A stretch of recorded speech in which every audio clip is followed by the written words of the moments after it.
everybody, my name's Melissa and today we are going to talk about Hogwarts Legacy. I've been playing this game since it came out on the 7th of February. I bought the digital deluxe edition and I had 3 days early access. So I am going to be talking today about my times with it. This video will be covering my likes and dislikes as well as some missed opportunities that I found. Just a couple of things before we begin. I have also done another video going over some of the accessibility features that are within. Just to clarify, I've been playing this on a PS5. If you see me looking down, it's because I am looking at my notes. So let's begin, shall we? Let's go have some fun being a witch or a wizard in Hogwarts Legacy. There will be spoilers within this video, so if you do not want to spoil it, bookmark this for another time and come back to it when you are ready. Let's do this thing. So we're going to start off with a like first. I love how detailed Hogwarts, Hogsmeade and the surrounding highlands are. It is so beautiful just to walk around, fly around and explore this lavish landscape. Now, in saying that, I do have a small dislike of the map, especially when it comes to Hogwarts itself. Don't get me wrong, I think it's actually beautiful. However, the whole standing castle aspect of it, I just find a little hard to see around. That's all. I still think it's a good map. So good job. And it's one of the most interesting ones I've actually seen within a game or just in a fantasy map in general. Whether this is a like or a dislike is how you actually see it, but we're going to talk about the Room of Requirement. And specifically, we're going to talk about the vivariums. When beast catching becomes an option, I actually do recommend you go along with Deek's side quests, as you actually get to the breeding side of things and beast care. And for me, someone who loves mythical creatures and animals in general, this is one of my favorite aspects of the entire game. Looking after hippogriffs, nifflers, I think they're called glimes, Neasels. I mean, come on, Neasels are cute. It was good that after doing a lot of side quests and exploring, it was just good to come back to Hogwarts, go to the Room of Requirement and pet, feed and interact with all different kinds of beasties. Another like is how everything feels so dynamic within Hogwarts. I mean, you could be walking around and Peeves will be Peeves, causing mischief. Students will be wandering around carrying their books by magic. It wasn't Boots and it wasn't Flack, but you're all in trouble with Professor Black! Or even if it's just running around the castle and seeing the suits of armor get really bored and attack one another. Well, actually, one of these would do that. And it's kind of funny and kind of weird at the same time. Breaking your own belongings is one thing, but that broom belonged to your sister, and I'll have you know that she is beside herself. Never mind that you could have died. No more broom racing for you, and I'd better not hear one more peep. Good day! Character creators are one of my favorite things within games. This is a like, but there is a couple of things that I think could have been improved upon. I do like games where I can create my own character from scratch. And seeing as I went through the character creator 4 times to create my 4 playthroughs, minor tweaks here and there. Look, overall, I think the character creator is a good one. It's just the sliders to choose your hair colors and your complexions and your eye color and all that. I just think it could have been a little bit smoother. Now we're going to go into some of the dislikes, and these are only the dislikes because as a gamer, I hate doing this anyway.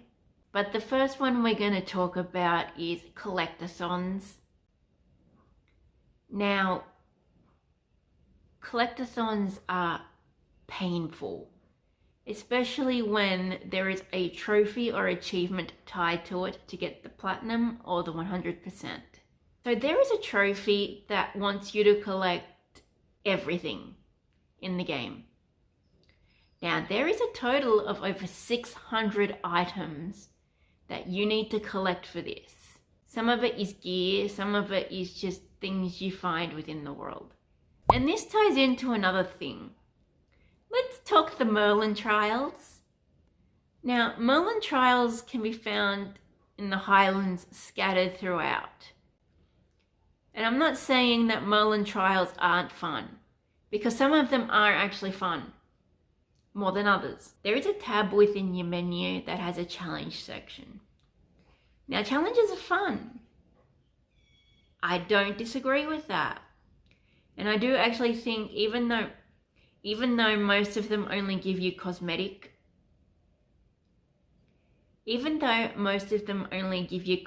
items, some of them actually do have in gameplay attached to it. For instance, these Merlin trials increase your inventory space, and there are 90 of them. I don't know if you need all 90 of them for the entire challenge. I've only done 21 of them myself. But there are over 90 of them. That's a lot. I mean, it would have been okay if there was, say, like 40 to 50 of them. But like I said, there's near 100.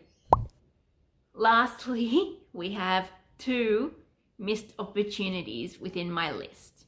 And these are more wants than anything else.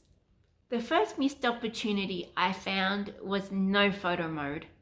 I mean, it would have been lovely to take photos of your adventures without the HUD getting in your way. I know you could probably turn your HUD off in the settings.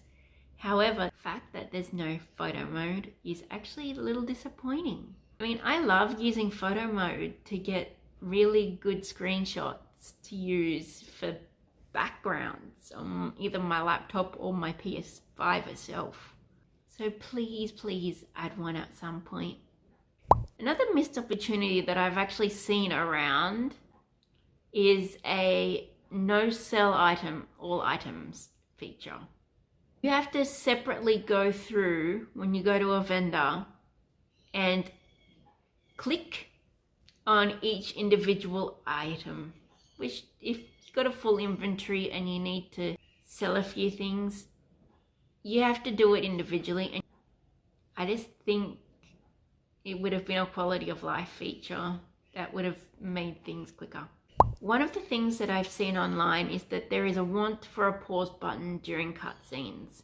Apparently there's been a few posts by new parents online and others as well saying, oh, we wish there was a pause button so we can, when we need to get up and do something. And I do think that's a totally valid one. For instance, there have been times during a cutscene where I've needed to go to the bathroom and I've had to wait until the cutscene ended just so I could. I mean, it's a small thing and it's a quality of life feature that would greatly be appreciated, but it should have been there to begin with. Being able to pause your game when you need to get up and do something and potentially miss some important information these cutscenes give you is a missed opportunity. Next, we're going to talk some characters. Now this is going to be interesting. There's a few characters in particular that I do love. So we're going to start off with one of the Gryffindor students, Gareth Weasley. Well, he's a Weasley. Gareth gives me strong Fred and George vibes. And I mean strong Fred and George vibes. He likes inventing his own brews and potions and all different kinds of things. And now we add the Mallow Suite, and that's odd.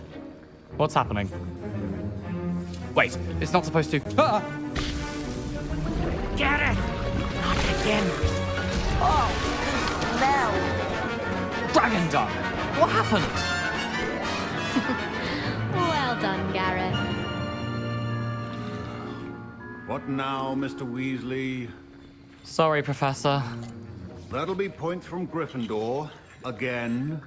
So we're going to be talking about his Aunt Matilda, who is the deputy headmistress of Hogwarts itself. I would have actually liked these two to interact in the world. I mean, you hear Gareth's point of view on Matilda, his Aunt Matilda. But I would have actually liked to see at least a little interaction between the two, whether or not it's in the Great Hall or whatnot. I played as a Hufflepuff, so I don't know if there is within the Gryffindor side of things. But I would have actually liked to see more of them. Next, we are going to talk about someone who isn't actually one of your companions, but did actually get a character card with the information released, and that is Amit Thakkar. When I was setting the game up, I actually did do the introduction chapters for each house within the separate slave slots. I did actually see Amit during the Ravenclaw introduction, but other than two story-related things, he's not very prevalent. Like I said, maybe you do interact with him more as a Ravenclaw, I do not know. And that said, we're going to be moving on to another character. So we're going to talk about Ominis Gaunt. Now, I find Ominis to be a very interesting character. He's actually one of the few minor characters that you will find within one of the other companions' relationship lines. He's in Sebastian's. Now, the reason I find Ominis is so interesting is something simple. And I think this was handled really well. Ominis is blind, and he uses his wand to navigate the castle. And now the reason why I find this interesting in particular is that you don't actually see characters with any kind of impairments within games. Actually, that might not be true. There probably are. I just haven't come across any in a while. I don't find Ominis interesting because he's blind. I have a vision impairment, so I understand the struggles he could face. But what I do find interesting about Ominis is that he's a Slytherin who actually hates the dark arts, hates them with a passion. He doesn't like his own family, and I do like that there is some disability representation within this. He is one of my top 10 favorite characters. Let's talk about the companions. We have 3 official companions. So first, let's talk Natsai. Natsai is a transfer student from Ouagadougou in South Africa. She came with her mother, Professor Onai, who teaches divination. Natsai is actually one of my favourite female characters within this game. I like how strong-willed and smart she is. Her journey to help you find out more about Rookwood and Harlow to help you stop them is actually more interesting. And once her backstory opens up a little more and you find out more about her, it's just intriguing. Now let's talk Poppy. Sweethearted Poppy. You first meet Poppy during Beast's class, before winter hits. Poppy's backstory is actually another one that is a little sad, especially when you find out more about her family. Someone who loves beasts, but is the daughter of poachers. I actually would have liked to have seen that more fleshed out, other than it saying it. I mean, for instance, in her last quest line, what if her poacher parents did actually show up while trying to find the golden snidgets? I think that would have had more of an impact. But like I said, I still adore Poppy. I just wish there was more. Which actually leads to a missed opportunity that I feel needs to be touched on. When you're doing the introductions to the common rooms, the only common rooms that seem to have the companions in it as a talkable option Ravenclaw with Amit, and Slytherin with Sebastian. Poppy and Natsai aren't actually in the common rooms and are replaced with random NPCs that you can talk to. I do wish that hers actually opened up a little earlier. Let's talk Sebastian. Sebastian Sallow. I think he may be polarizing to some people. Seeing as he is the companion that got the most attention within marketing, you already get a majority of his storyline throughout that. Yes, there are pieces like Salazar Slytherin Scriptorium and a few others that were not within it. But I think the main story beats of his quest line with Anne and his Uncle Solomon did actually get a little undercut here. I think it would have been more of an emotional impact if a majority of that wasn't actually added.